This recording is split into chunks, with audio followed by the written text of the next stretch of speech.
यस्य नास्ति स्वयं प्रज्ञा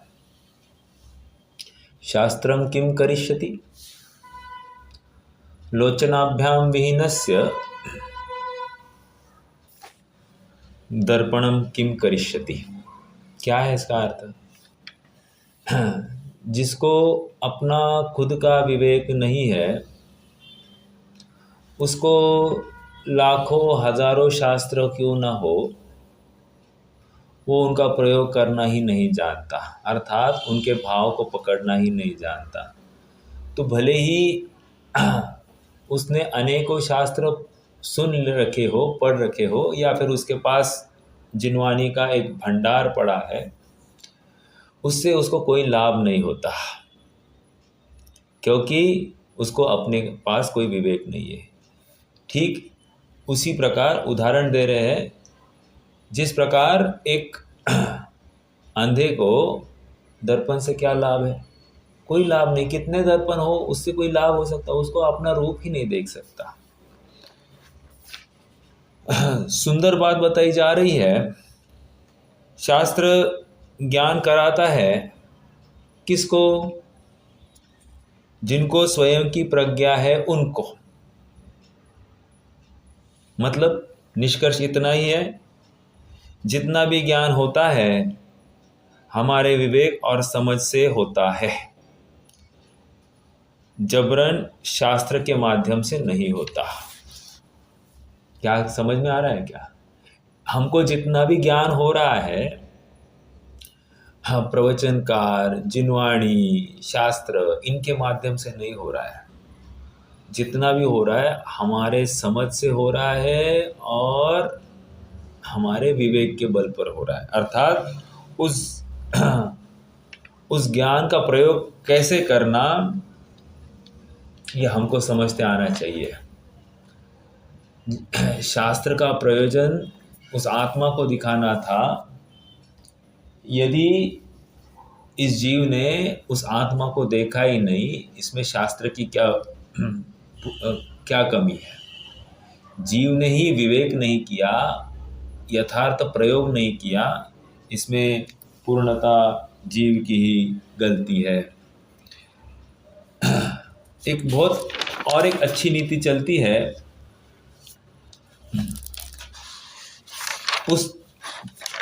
मैं पढ़ता हूँ।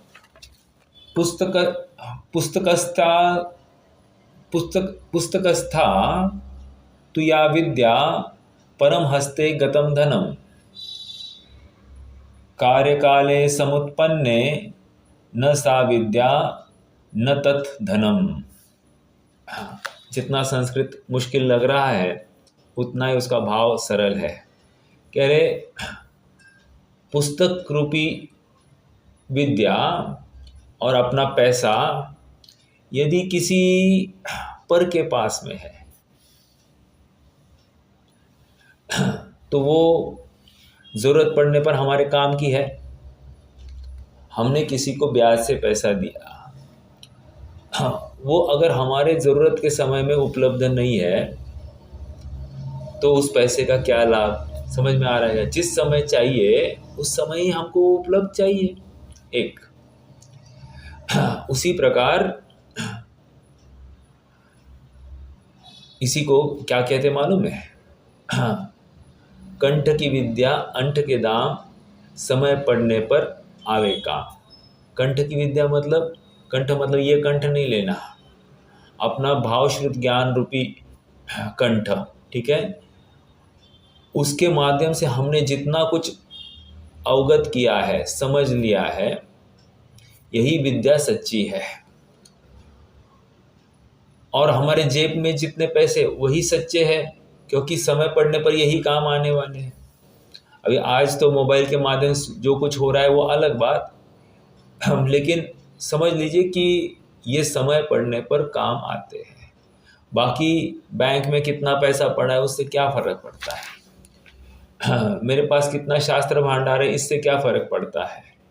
जो ज्ञान मुझे मुखदगत है, अवगत है, मेरी धारणा में है, मेरी चैतन्य सत्ता में स्थित है, उसका निरंतर मुझे चिंतन मनन होता है, उसी का भाव भाषण करता हो, यही मेरा सच्चा ज्ञान है। समझाने की बात इतनी ही है कि जीव को व्यवहार से समझाया जा रहा है कि तू क्या है। और इस गाथा में, 9वीं 10वीं गाथा में ये बता रहे हैं कि व्यवहार निश्चय का प्रतिपादक है। अर्थात हम ज्ञान बता रहे हैं और तुम्हें देखना है आत्मा। समझ में आया? एक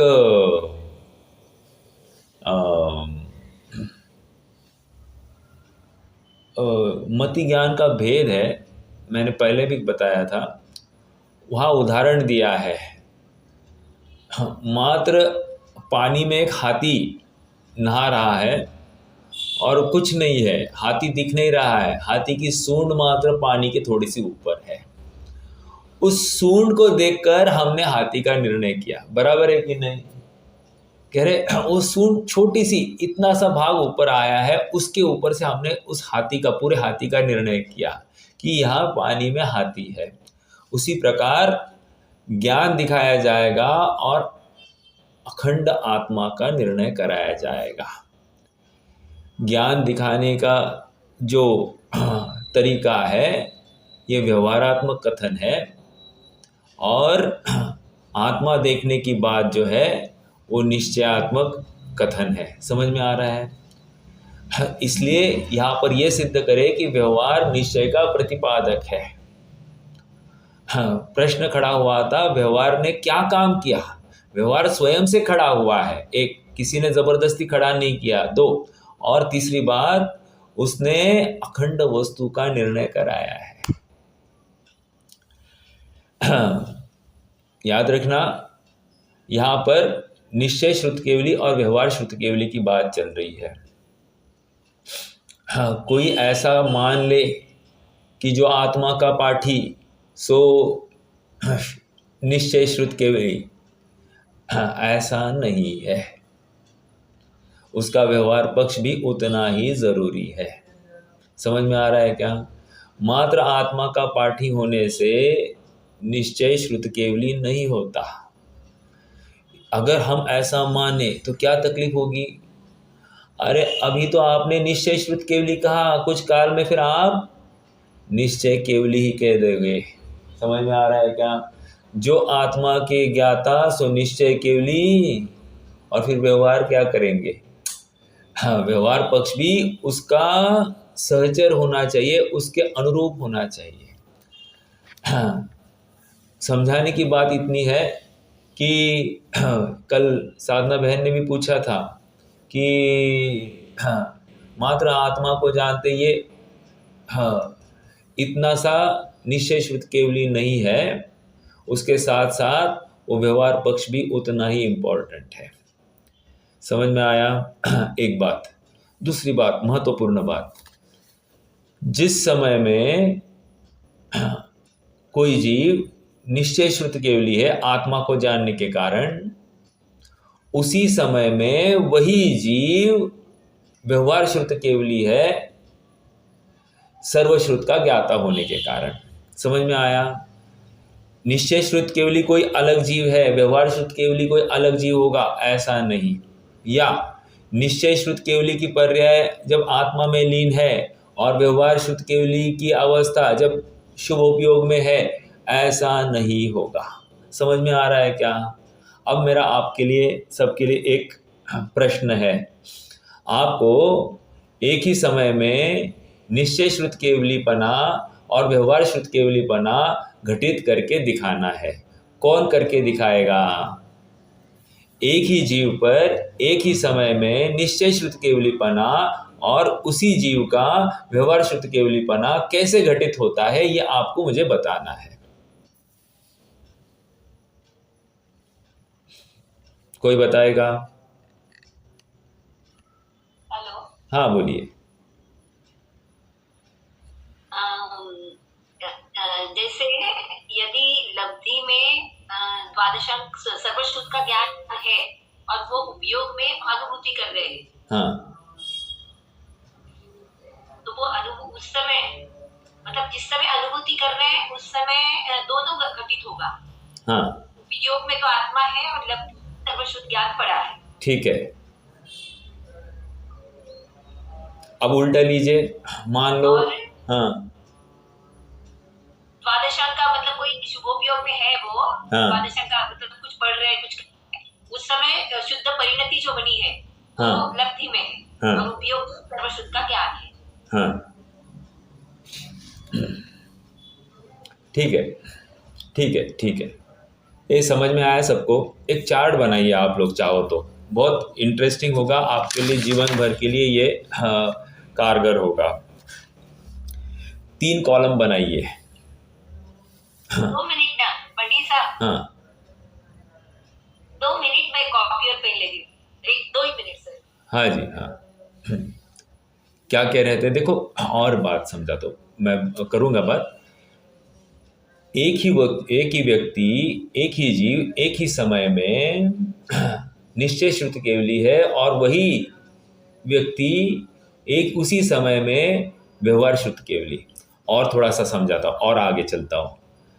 अरे वो व्यक्ति नहीं, एक समय में जो पर्याय है ना, पर्याय जिसको हम निश्चय श्रुति केवली कह रहे हैं, वही पर्याय व्यवहार श्रुति केवली है। समझ में आया? वो पर्याय को ही निश्चय श्रुति केवली कहा, उसी पर्याय को व्यवहार श्रुति केवली कहा। क्यों कहा? अभेद सो निश्चय और भेद सो व्यवहार। समझ में आ रहा है क्या? इतनी सी बात है। थोड़ा सा और बहन जी, अब आएगी तो आवाज दे देना। देखो, निश्चय व्यवहार की संधि कीजिए। कौन बताए किसको व्यवहार की संधि? किसी को मालूम है व्यवहार की संधि?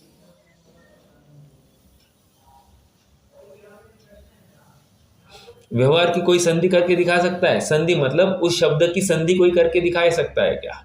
व्यवहार इस शब्द की संधि करनी है। वी अधिक अवहार व्यवहार। समझ में आया? वी अधिक अवहार इज इक्वल टू व्यवहार। अवहार मतलब क्या? भेद, जिसके माध्यम से विशेष रूप से भेद करना, उसका काम व्यवहार। सीधी सी बात है, इतना सरल बात है। और निश्चय मतलब क्या? निहि अधिक चय। निहि अधिक चय, निशेष रूप से चय करना। चय मतलब क्या? संचय। संचय मतलब क्या? इकट्ठा करना, कलेक्शन करना। निशेष रूप से चयन करना। चय करना मतलब इकट्ठा करना, कलेक्ट करना, एकत्र करना, अर्थात अभेद कहना, यही निश्चय है। समझ में आया? इतनी सी बात है। अब जो कथन भेद का परिचय करा रहा है वो व्यवहार का कथन, और जो कथन अभेद का परिचय करा रहा है वो निश्चय का कथन। इतनी सी बात क्लियर हो रही है। अब देखो, वह ज्ञान की पर्याय आत्मा को ध्यान, ऐसा कथन आया, ये निश्चय का कथन हुआ। वह ज्ञान की पर्याय, उसी समय की ज्ञान की पर्याय सर्वश्रुत को जान रही है, ये व्यवहार का कथन हो गया। इतनी सी बात है। भेद करके कहा ना, सर्वश्रुत को जानती है अर्थात आत्मा से विमुख है, इतना ही बताना है। पर्याय तो वही है। पर्याय का काम क्या है? जानना। क्या जानना है? अगर आत्मा को जान रही थी, उसी पर्याय को हम निश्चय का कथन कहेंगे, और वही पर्याय यदि पर को जान रही, ऐसा कथन आया तो ये व्यवहार का कथन कहा जाएगा। समझ में आया? ऐसा क्यों? पर्याय तो जानने का ही काम कर रही थी ना, कर रही है, लेकिन हमारा प्रयोजन जिससे सत्ता है उसको हम निश्चय कथन कहेंगे। हाँ, और वहीं पर दृष्टि करने की बात होगी, और हमारा प्रयोजन कोई जानकारी हो रही है, और फिर उसको हम अप्लाई करेंगे। जो ये सर्वश्रुत जान सकता है तो आत्मा भी जान सकता है, ऐसा निर्णय हुआ, तो उससे सर्वश्रुत के माध्यम से ज्ञान हुआ, और ज्ञान किसका? उस आत्मा का, इसलिए आत्मा ही जानता है, अर्थात आत्मा का ज्ञान हो गया। इस व्यवहार ने भी आत्मा का ही परिचय किया। हाँ, टेबल बना रहे थे अपन। हाँ, देखो 3 कॉलम बनाना, एक पर्याय, दूसरा उपयोग और तीसरा लब्धि। ऐसे 3 कॉलम लिखिए। उसके हेडिंग बनाए, क्या? पर्याय, उपयोग और लब्धि। अब पॉइंट नंबर 1, यदि पर्याय शुद्धोपयोग वाली है, शुद्धोपयोग के काल की पर्याय है, वो पर्याय अभी शुद्धोपयोग कर रही है, तो क्या होगा? तो कह रहे हैं उपयोग में कौन होगा? आत्मा होगा, राइट। उस समय में द्वादशांक का क्या होगा? द्वादशांक का जाननपना वो लब्धि में पड़ा होगा, ठीक है। तो उपयोग के नीचे लिखना आत्मा और लब्धि के नीचे लिखना द्वादशांक का जानना, ठीक है। आत्मा का जानना, द्वादशांक का जानना।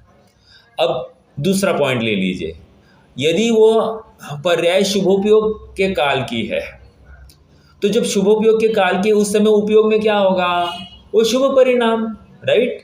जो शुभ परिणाम उपयोग में हो रहा है, अर्थात जो कोई शास्त्र अभ्यास करना, प्रवचन आदि करना, जो कुछ चल रहा होगा वो शुभोपयोग का वो परिणाम होगा, अर्थात उस समय में क्या होगा? द्वादशांक के पार्टी उपयोग में है।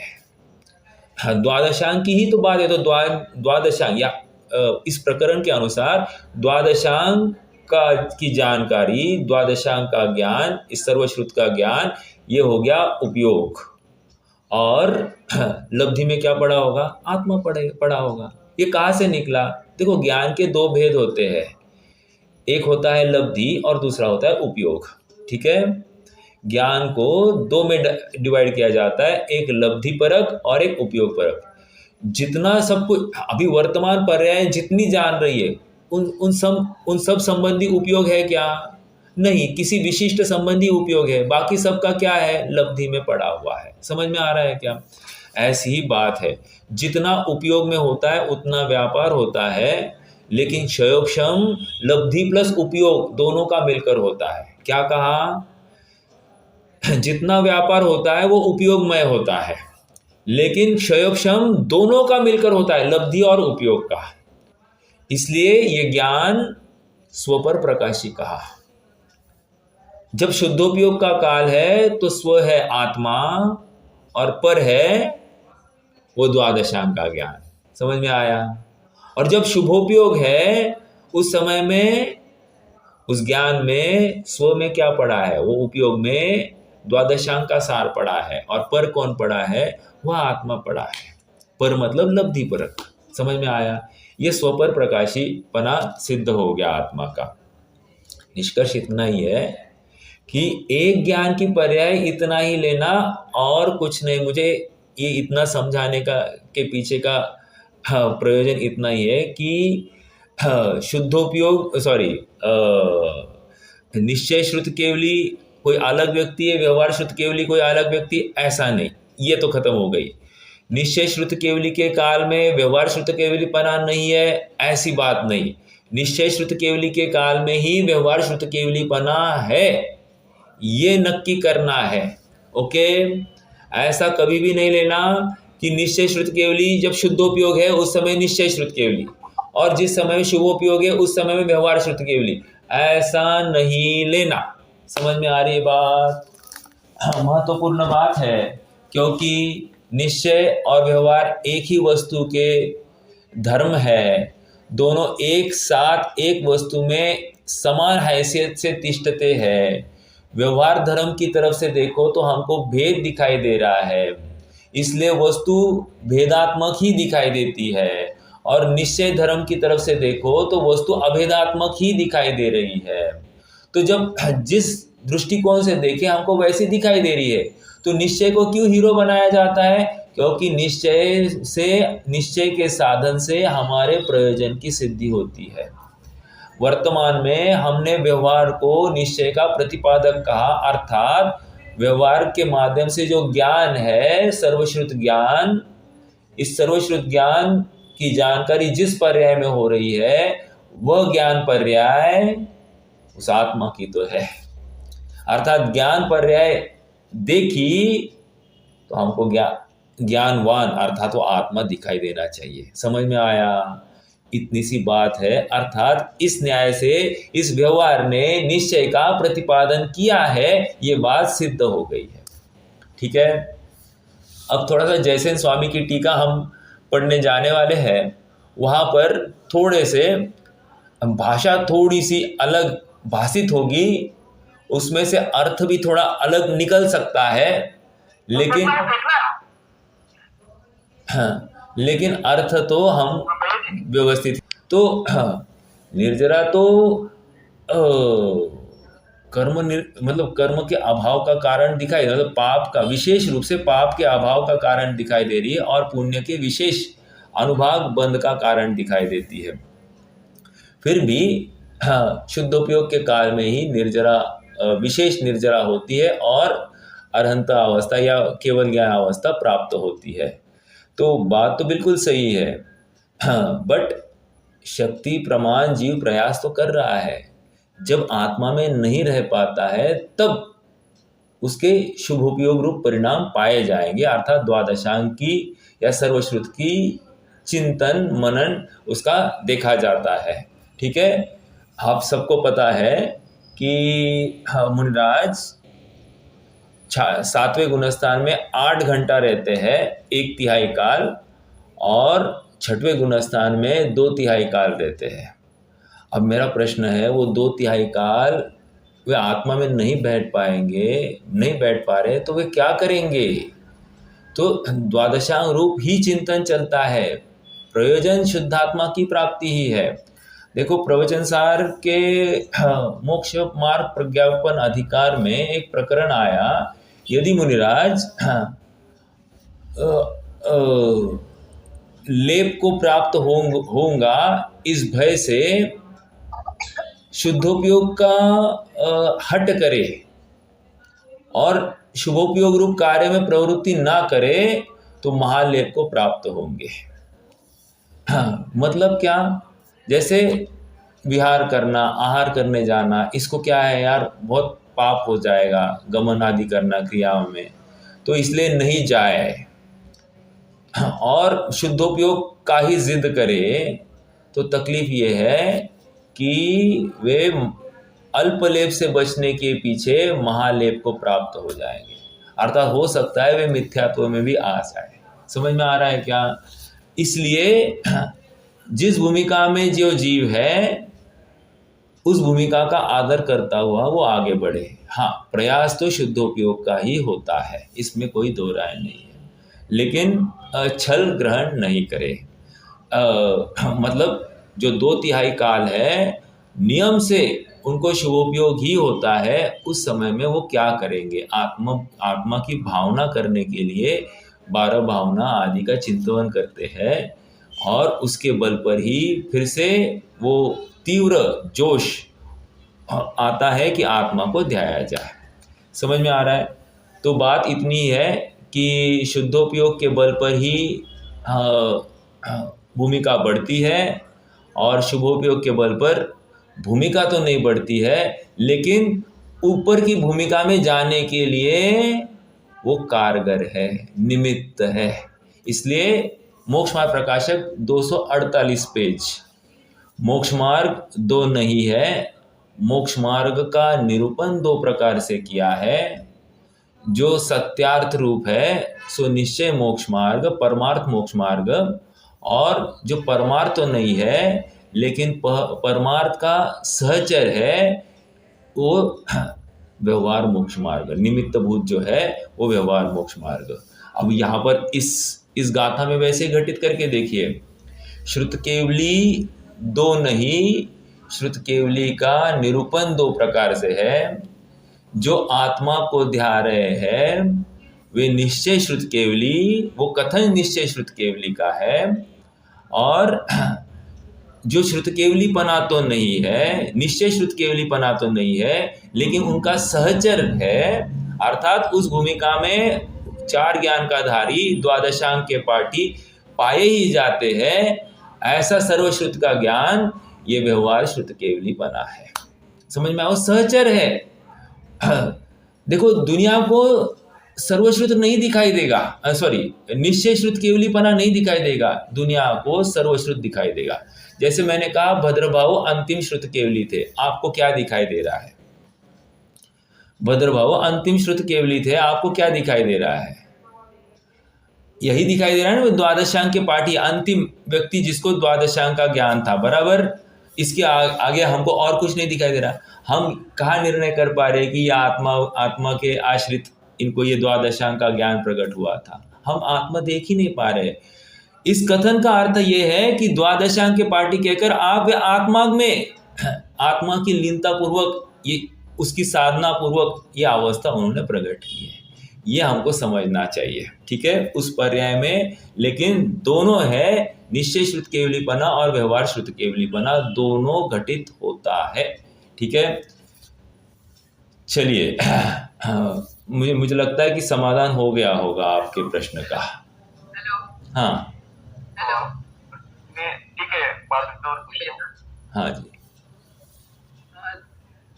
दोनों दोनों भी एक ही पर्याय में घटित होते हैं, ज्ञान की पर्याय में। हाँ तो उपयोग का एक समय एक ही जगह लगेगा। उपयोग जब आत्मा में लगेगा तब तो द्वादशांग का ज्ञान उसमें झलकेगा, सोपन प्रकाश एक स्वभाव है, ऐसा कहेंगे? अच्छा देखो उपयोग एक समय में एक ही लगेगा, दोनों हाँ। कैसे घटित होंगे एक पर्याय में? नहीं, सुनिए मेरा परिचय बेटे के रूप में दे रहे आप। मैं उस समय में पिता हूँ कि नहीं हूँ, पिता हूँ कि नहीं हूँ, उसी समय में मैं पिता हूँ कि नहीं हूँ, एक स्थूल उदाहरण है, हूँ कि नहीं, बस अपेक्षा बदली है। बाकी मैं तो जो हूँ सो हूँ। उसी प्रकार अब यहाँ पर शुद्धोपयोग में खड़ा है जीव, राइट। तो उस काल में उपयोग में शुद्धोपयोग है, राइट। उस समय में तो निश्चय श्रुत केवलीपना मैं देख रहा हूँ, ये निश्चय श्रुत केवलीपना है। और कोई दूसरा देख रहा है कि भले ही वो उपयोग में शुद्धोपयोग में है, लेकिन कोई कह रहा है कि ये द्वादशांक के पार्टी है। अब ये क्या कहेंगे? उसी जीव को देखकर कोई कह रहा है, उसी समय में कोई कह रहा है ये द्वादशांक के पार्टी। अपन इंद्रभूति गौतम को ही ले। इंद्रभूति गौतम अभी मान लीजिए आत्मानुभव कर रहे हैं, उस समय में उनको द्वादशांक के पार्टी कहेंगे या निश्चय श्रुत केवली कहेंगे? वो तो देखने का नजरिया है, आप समझ रहे। अब उल्टा ले लीजिए, यदि वे अभी उनका मतलब चार ज्ञान के धारी हो गए, द्वादशांक के पार्टी हो गए, सब हो गया, उपयोग अभी भगवान की वाणी सुनने में है, ठीक है। अर्थात अब हम उनको क्या कहेंगे? हम उनको कहेंगे ये द्वादशांक के पार्टी है, ठीक है। उस समय में उनका निश्चय श्रुत केवलीपना है कि नहीं है? क्या वो शुद्ध परिणति अर्थात वे आत्मा के ज्ञाता है, आत्मा के प्रति उनका एकत्व है, ये निश्चित, अरे ये फलित होता ही होता है। आप पकड़ रहे मेरी बात को? तो देखने का नजरिया है, उस पर्याय में दोनों घटित हो रहे हैं, इतनी सी बात है। निश्चय श्रुत केवलीपना भी घटित हो रहा है, उसी समय में व्यवहार श्रुत केवलीपना घटित हो रहा है। हम कौन से धर्म की तरफ से देख रहे हैं? हम भेद की तरफ से देख रहे हैं या अभेद की तरफ से देख रहे हैं, इतना फर्क पड़ने वाला है। भेद की तरफ से देखेंगे तो हमको व्यवहार श्रुत केवलीपना ही दिखाई देगा। देखो, और आपको प्रश्न तो श्रुत केवली के ऊपर आ रहा है, केवल ज्ञान है कि नहीं। हमने केवल ज्ञान की परिभाषा क्या की? जो तीन लोक तीन काल को जाने, बराबर। दर्पण तल इव सकला, अर्थात इस दर्पण में जैसे समस्त ज्ञेय झलकते, वैसे इनके ज्ञान में समस्त ज्ञेय झलकते हैं। ऐसा हमने वही तो देखा कि नहीं? तो ये क्या हुआ? उस समय में वे आत्मा में है कि नहीं है? देखो, श्रुत केवली का दिखाई दे रहा है कि कभी अंदर कभी बाहर, ऐसा दिखाई दे रहा है। लेकिन केवली का तो ऐसा नहीं ना, कभी अंदर कभी बाहर, वे हर समय में अंदर है। फिर भी उनको भी निश्चय केवली और व्यवहार केवली, ये दो बातें उनके ऊपर घटित होगी। निश्चय केवली क्यों?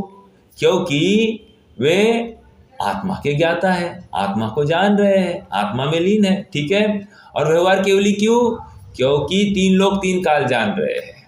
ओके, आप समझ रहे हैं मेरी बात को? तो इस न्याय से, अगर देखो, न्याय सब जगह पर एक लगेगा। अगर केवली को वो न्याय लग रहा है निश्चय और व्यवहार एक साथ, तो फिर श्रुत केवली को भी वही न्याय लगेगा, निश्चय और व्यवहार एक साथ। क्यों? वो दोनों धर्म एक ही समय में एक ही आत्मा के आश्रय से रह रहे हैं। और हम व्यवहार धर्म की तरफ से देखते हैं तो हमको उनका व्यवहार पक्ष दिखाई दे रहा है, और हम निश्चय धर्म की तरफ से देखते हैं तो हमको उनका निश्चय पक्ष दिखाई दे रहा है। तो पक्ष दिखाई दिया, लेकिन वो पर्याय तो वो की वो है ना। समझ में आया? तो उस पर्याय को देखकर हमारा निर्णय हो रहा है। ओके।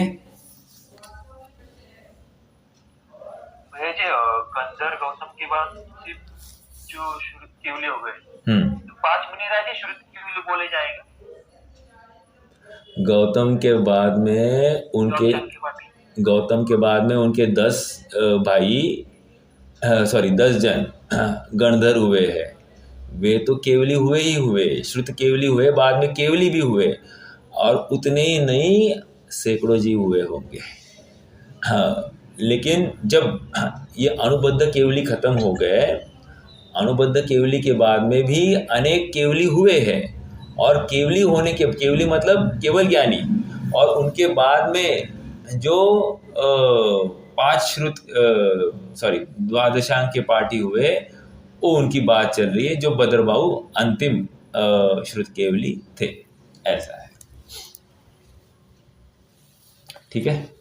चलिए तो आगे। इनको ही श्रुत केवली कहा जाएगा बस। मैं प्रश्न ही नहीं समझ पाया, उनको श्रुत केवली कहा जाएगा मतलब? नहीं, इनको ही श्रुत केवली, इनको ही जो हाँ, के पाठ मतलब जो आत्मा को जानता है, वही तक ही श्रुत केवली। Right right. इसका मतलब इसके आगे जो आत्मा को जानने वाले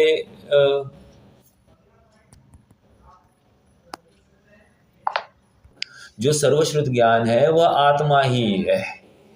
हाँ, सर्वश्रुत ज्ञान वो हमारे रैक में पड़ी हुई जिनवानी नहीं है।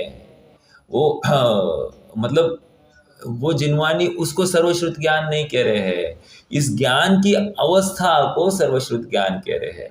यदि उस रैक में पड़ी उस पुद्गल जिनवानी को सर्वश्रुत ज्ञान कहे तो क्या तकलीफ होगी? मतलब निश्चय श्रुत ज्ञान अपना आत्मा, और व्यवहार श्रुत ज्ञान वो पुद्गल जिनवानी।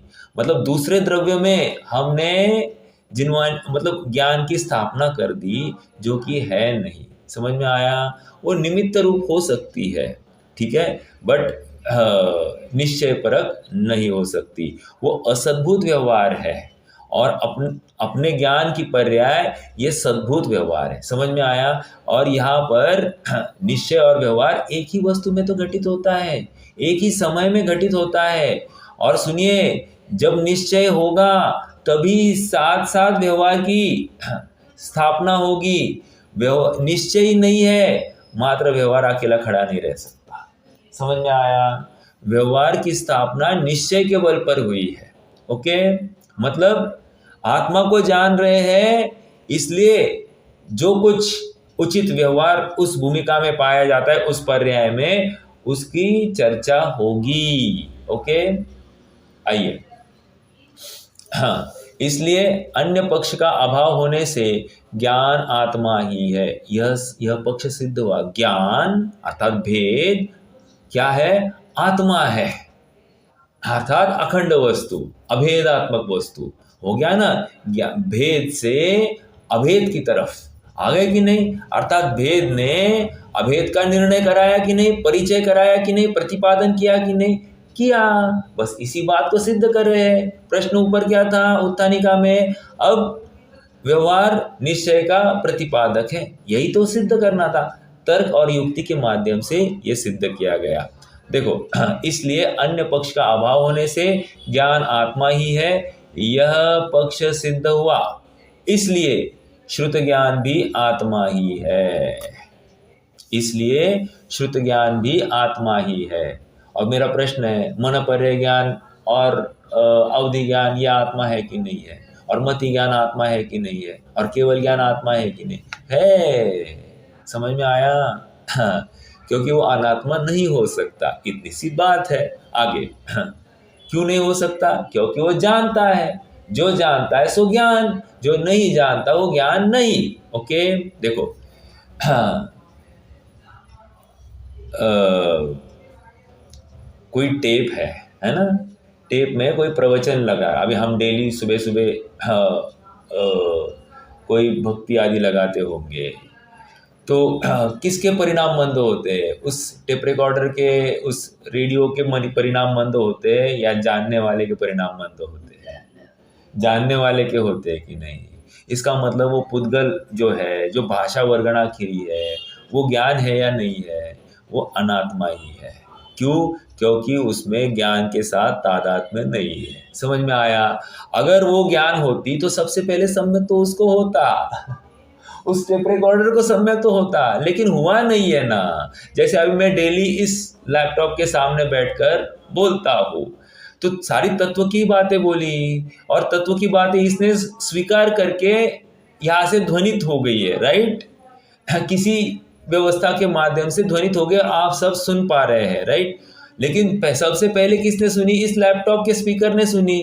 तो इस लैपटॉप के स्पीकर को सबसे पहले सम्यक तो होना चाहिए था। समझ में आया? जो तो हुआ नहीं। समझ में आया? इसका मतलब जिसमें जाननपना होता है, जहाँ पर विवेक है, जहाँ पर समझ है, वही आत्मा है, वही जानकारी जिसके माध्यम से हुई, इसलिए हमको आत्मा का निर्णय हो रहा है। ओके, आगे बढ़ते हैं। इस प्रकार ज्ञान और ज्ञानी के कहा था, हाँ, इसलिए श्रुत ज्ञान भी आत्मा ही है। ऐसा होने से देखो, और एक बात बताओ आपको, श्रुत ज्ञान की बात आई है। देखो, श्वेतांबर मान्यता में मात्र सुनकर जो ज्ञान हुआ उसको श्रुत ज्ञान कहते हैं। ये बात ठीक है। सुनने के माध्यम से जो ज्ञान होता है, सुनने के माध्यम से जो ज्ञान हुआ है उसको श्रुत ज्ञान ये संज्ञा दी जाए, कोई बड़ी बात नहीं, क्योंकि श्रुत मतलब सुनना। लेकिन अपने यहाँ पर श्रुत ज्ञान मात्र सुनकर की बात नहीं चलती है। अपने यहाँ पर श्रुत ज्ञान मतलब मति ज्ञान ने जाने हुए विषय को अधिक डिटेल में जो जानता है उसको श्रुत ज्ञान कहते हैं। समझ में आया?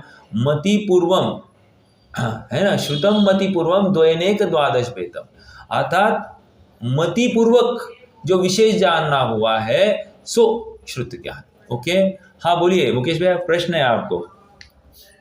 कि प्रचलित नहीं था, हाँ हाँ, तो सिर्फ सुन के ही पढ़ता होगा, इसलिए श्रुत ज्ञान ऐसे कहने में आया होगा। ओके। देखो, उस समय में श्रुत ज्ञान था कि नहीं था? नहीं, मेरा तो प्रश्न दूसरा है। मेरा तर्क ये है, एक इंद्रिय दो इंद्रिय को श्रुत ज्ञान है कि नहीं है, प्रश्न ये चल रहा है। आपका जो कहना है ना बिल्कुल सही है कि जो शुद्ध परंपरा से चला, अर्थात मैंने कहा, आपने सुना, आपने समझा, फिर आपने किसी और को समझाया, तो ये परंपरा चली, तो ये श्रुत परंपरा, मौखिक परंपरा, तो बोलकर सुनकर जो आगे परंपरा चली सो श्रुत परंपरा ठीक है ये। इसलिए इसकी वजह से ये श्रुत ज्ञान नहीं हो सकता। मुझे तो ये समझाना है, एक इंद्रिय दो इंद्रिय को श्रुत ज्ञान है कि नहीं है, प्रश्न ये है। अगर एक इंद्रिय दो इंद्रिय को हम श्रुत ज्ञान है ये मानेंगे तो ये इतना मात्र श्रुत ज्ञान नहीं है, ये समझना। ओके, हाँ, देखो अपेक्षाएं हैं, अपेक्षाओं को लेना पड़ेगा।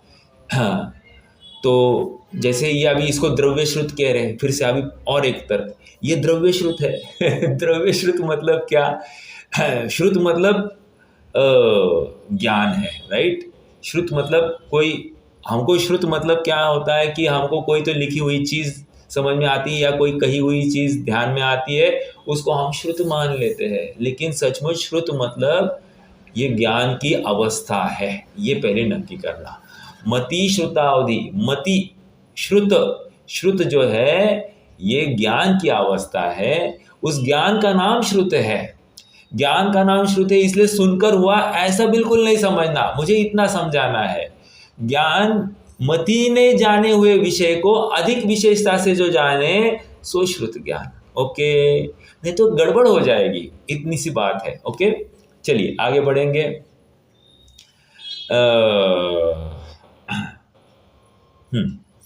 यह पक्ष सिद्ध हुआ, इसलिए श्रुत ज्ञान भी आत्मा ही है। ऐसा होने से जो आत्मा को जानता है वह श्रुत केवली ऐसा ही घटित होता है, वह तो परमार्थ ही है। इस प्रकार ज्ञान और ज्ञानी के भेद से कहने वाला जो व्यवहार है उससे भी परमार्थ मात्र ही कहा जाता है। हमने ज्ञान बताया, आपको ज्ञानी दिखाई दिया, यही हमारे कथन करने की सिद्धि हो गई। समझ में आया? आपको एक बात बताता हूँ, थोड़ा सा आपको भी लौकिक भाषा है। हाँ, मैं कहीं जॉब करता था, तो मेरा एक सहचर था। वो उसके बॉस को अगर डांटना हो ना, तो क्या करता था, बॉस का जो पीए था ना, उसको बहुत डांटता था, इतना डांटता था, जो कुछ कहना उस पीए को बोल देता था और बॉस के साथ कुछ नहीं बोलता था। बराबर वो उसकी सारी बात उस बॉस को जाकर बोल देता था, तो उसका काम हो जाता था। उसको जो कहना था वो उस पीए के माध्यम से हो गया होता। मैं क्यों बता रहा था, एक मिनट, मैं यहाँ कोई अर्थ निकल रहा था क्या? उससे कुछ इस प्रकार ज्ञान और ज्ञानी के, हाँ मैं ये समझाना चाह रहा हूँ, हाँ मुझे मेरा काम करना है, मुझे बॉस से डायरेक्ट बात करने की ज़रूरत नहीं, मैंने मात्र उस पीए को बोल दिया, मेरी बात वहाँ तक पहुँचेगी। मतलब इन शॉर्ट मैंने बॉस को ही डांटा है, लेकिन अपरोक्ष रूप से, मतलब परोक्ष रूप से डांटा है। उसी प्रकार यहाँ पर कह रहे हैं, आत्मा को ही बताया है, लेकिन आत्मा का एक पक्ष खड़ा करके आत्मा की चर्चा की है। आप समझ रहे हैं क्या? तो एक पक्ष भी कितना महत्वपूर्ण है, एक गुण भी कितना महत्वपूर्ण है, यह हमको इससे ख्याल हो रहा है। ठीक है, मतलब कोई चिन्ह के माध्यम से ही तो हम जान रहे हैं। देखो, हमने लक्षणाभास ये पाठ पढ़ा था, है ना? लक्षण किसको कहते हैं? हाँ, लक्षण किसको कहते हैं? परिभाषा कौन बताएगा?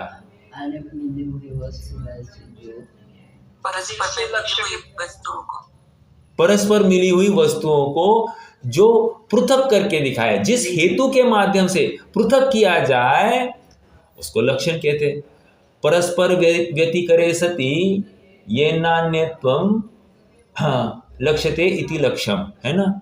या व्यतिकीर्ण वस्तु व्यावृत्ति हेतुर्लक्षणम, ये तो परिभाषा है। दो अलग अलग परिभाषाएं बताई मैंने। हाँ, व्यतिकीर्ण वस्तु व्यावृत्ति हेतुर्लक्षणम, अर्थात परस्पर मिली हुई वस्तुओं में जिस हेतु के माध्यम से उनमें विलगीकरण होता है, पृथकीकरण होता है, और हमको प्रयोजन परक वस्तु को ग्रहण किया कर सकते हैं, उसको लक्षण कहते हैं। हमने ज्ञान कहा, ये लक्षण था, और उस ज्ञान के माध्यम से ज्ञानवान वो आत्मा पकड़ में आया, समझ में आया। इस न्याय से हमने तो एक ही गुण कहा था, अखंड वस्तु थोड़ी कही थी, क्योंकि अखंड वस्तु कह रहे थे, तुम समझ नहीं पा रहे थे। हमने एक गुण कहा, तुमको अखंड वस्तु समझ में आ गई, समझ में आया। इसलिए व्यवहार ने निश्चय का प्रतिपादन किया, अर्थात व्यवहार निश्चय का प्रतिपादक है, ये बात सिद्ध हो गई। इसलिए हम बारंबार आप सबको व्यवहार के माध्यम से समझाएंगे, लेकिन तुम व्यवहार में अटक न बैठना, तुम तो निश्चय का अवलंबन लेना। समझ में आया? निश्चय का तो अवलंबन आपको लेना पड़ेगा, जिसको जिसको सुखी होना है उसके लिए, लेकिन समझाया जाएगा व्यवहार की भाषा में। ठीक है, आगे बढ़ेंगे। देखो, इसी को कह रहे छल ग्रहण मत करना, क्योंकि हम तुमको व्यवहार से समझाएंगे, तुम व्यवहार में अटक मत बैठना। हम तुमको निश्चय से समझाएंगे, तुम मात्र निश्चय ही है इतना मान न बैठना। निश्चय का प्रतिपक्ष वो व्यवहार भी है, ये भी स्वीकार करना, अर्थात स्याद्वाद शैली है ये। तुम छल ग्रहण मत करना, हम कुछ भी कहेंगे, तुमको तो समग्र वस्तु को ध्यान है। समझ में आया? आइए, इस प्रकार ज्ञान और ज्ञानी के भेद को से कहने वाला जो व्यवहार है, उससे भी परमार्थ मात्र ही कहा जाता है, उससे भिन्न कुछ भी नहीं कहा जाता। और जो श्रुत से केवल शुद्ध आत्मा को जानते हैं, वे श्रुत केवली। इस प्रकार परमार्थ का प्रतिपादन करना अशक्य होने से जो सर्वश्रुत ज्ञान को जानते हैं, वे श्रुत केवली। ऐसा व्यवहार परमार्थ के प्रतिपादकत्व से अपने को दृढ़ता पूर्वक स्थापित करता है। व्यवहार लेचा पेचा नहीं है, व्यवहार ने कोई ढिलास छोड़ी नहीं है, व्यवहार की कोई स्टैंड है, वैल्यू है, उसको कोई मतलब किसी ने ऐसे ही उसको खड़ा किया है, ये नहीं है। व्यवहार एकदम स्ट्रांगली खड़ा है, स्वयं के बल पर खड़ा है। ठीक है, दृढ़ता पूर्वक व्यवहार की स्थापना की गई है, व्यवहार के माध्यम से ही समझाया जाएगा। और तुम सुनना, तुम व्यवहार में अटक मत बैठना, तुम तो निश्चय के पक्ष में अंदर प्रवेश करना। ठीक है, ये बात यहाँ पर आ गई। एक बात यहाँ पर कह रहे थे, इस प्रकार परमार्थ का प्रतिपादन करना अशक्य होने से आत्मा को ध्याओ, आत्मा को ध्याओ, अरे सभी तो कह रहे ना आत्मा को ध्याओ, लेकिन आत्मा को ध्याओ कहकर आत्मा क्या है, जिसमें जानना होता है वो ज्ञान है, वो आत्मा है।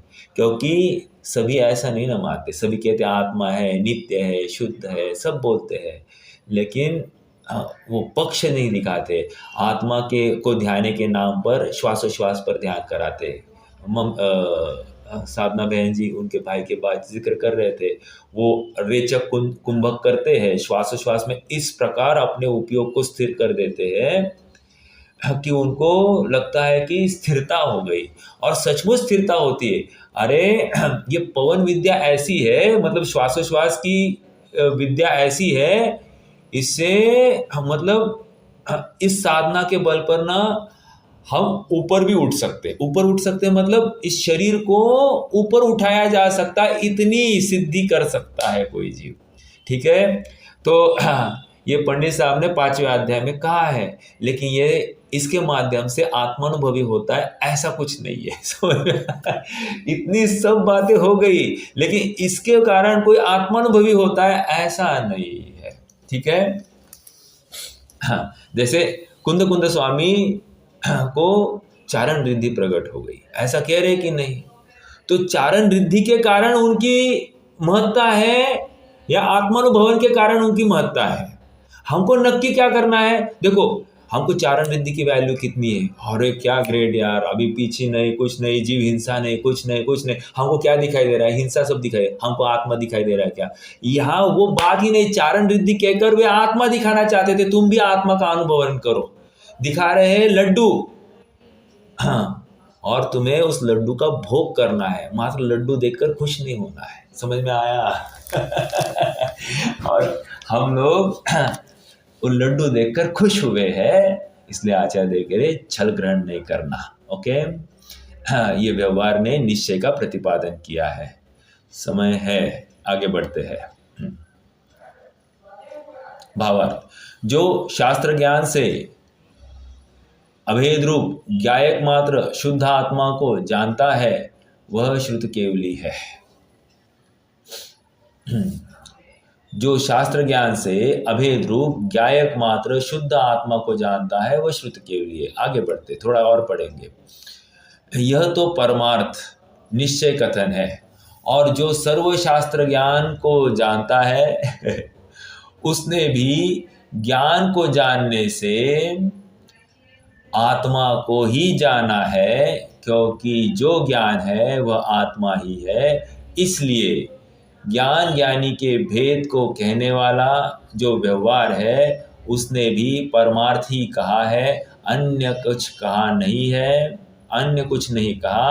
और परमार्थ का विषय तो कथनचित वचन गोचर भी नहीं है, इसलिए व्यवहार ने ही आत्मा को प्रकट रूप से कहता है, ऐसा जानना चाहिए। मेरा आप सबसे प्रश्न है, प्रश्न ये है, जो शास्त्र ज्ञान से अभेद रूप, ये शास्त्र ज्ञान का अर्थ क्या करेंगे? जो शास्त्र ज्ञान से अभेद रूप ज्ञायक मात्र आत्मा को जानता है वह श्रुत केवली है। शास्त्र ज्ञान का अर्थ क्या करेंगे? प्रकरण संगत बोलना। सर्वश्रुत ज्ञान को ही शास्त्र ज्ञान। हाँ, थोड़ा और पास में, श्रुत ज्ञान तो है लेकिन किसका? द्वादशांग किस में प्रकट हुआ है? आत्मा में ही प्रकट हुआ है। राइट, वो आत्मज्ञान को, वो आत्मा की पर्याय है ना, उसको शास्त्र ज्ञान कह रहे हैं। उसी को द्रव्य श्रुत कहेंगे, उसी को भाव श्रुत कहेंगे। आप पकड़ रहे मेरी बात को? यहाँ पर अब वो असद्भुत व्यवहार खड़ा ही नहीं करना है, इतना याद रखना। प्रकरण देखो, अभी टीका में कितनी गड़बड़, मतलब भावार्थ की तरफ से देखिए, शास्त्र मतलब हमको क्या दिखाई दे रहा है? हमको मतलब ये जिनवानी, ये जड़ पुद्गल ही दिखाई दे रहा है ना। ये जड़ पुद्गल की बात नहीं कर रहे। शास्त्र ज्ञान मतलब आत्मा का वो ज्ञान। देखो हमारी तकलीफ क्या है, हमारे सामने शास्त्र खड़े हैं।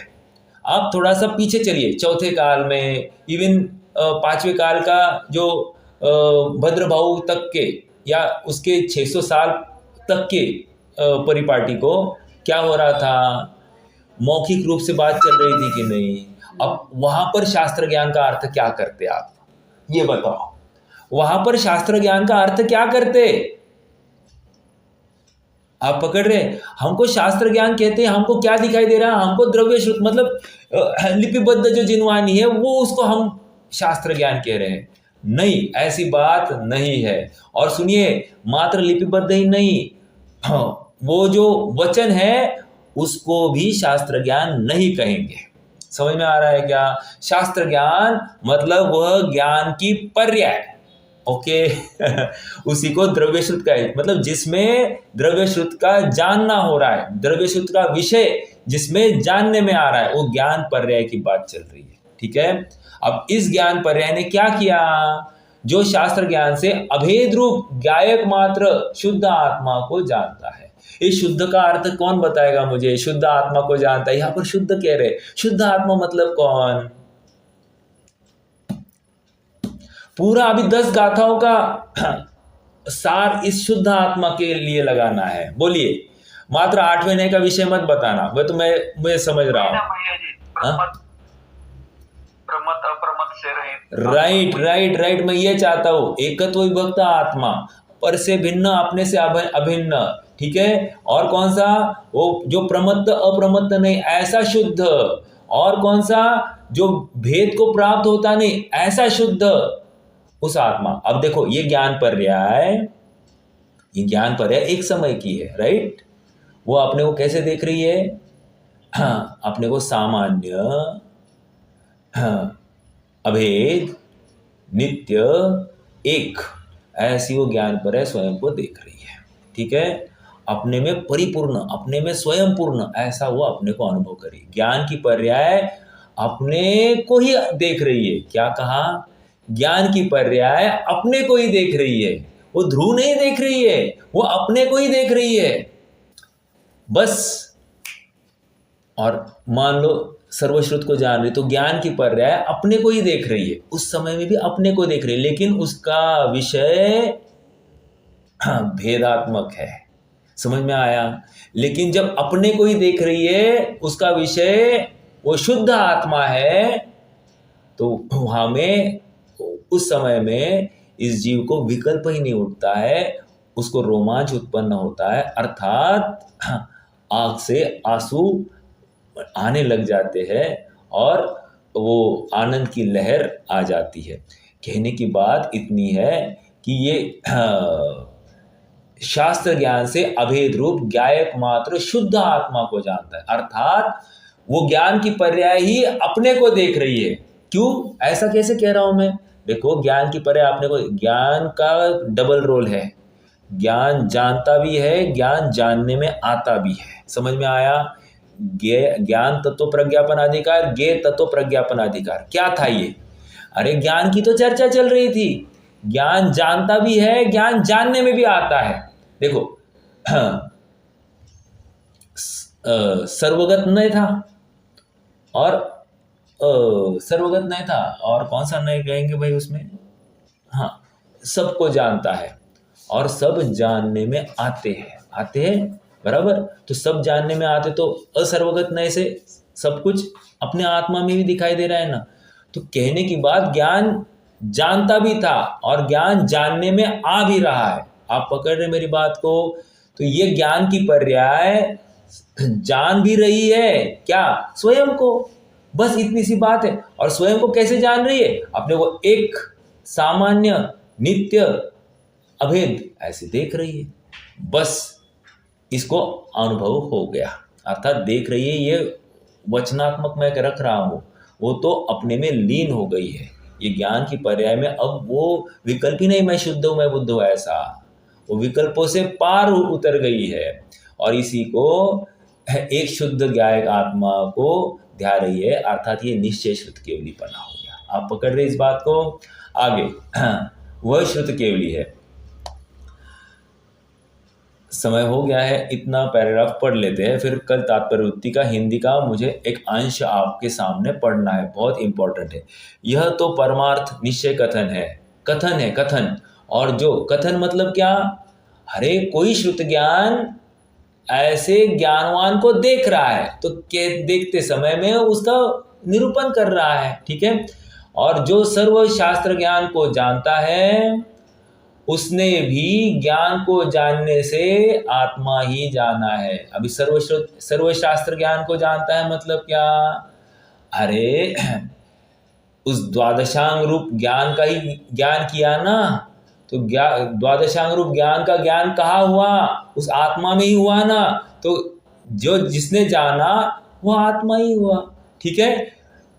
तो उसने भी आत्मा ही जाना है, आत्मा का ही ज्ञान किया, क्योंकि जो ज्ञान है वह आत्मा ही है। इसलिए ज्ञान ज्ञानी के भेद को कहने वाला जो व्यवहार है, उसने भी परमार्थी का प्रतिपादन किया, अर्थात इसने और कुछ नहीं किया, परिचय कराया है, ठीक है। ओके, आपका प्रश्न है बहन जी।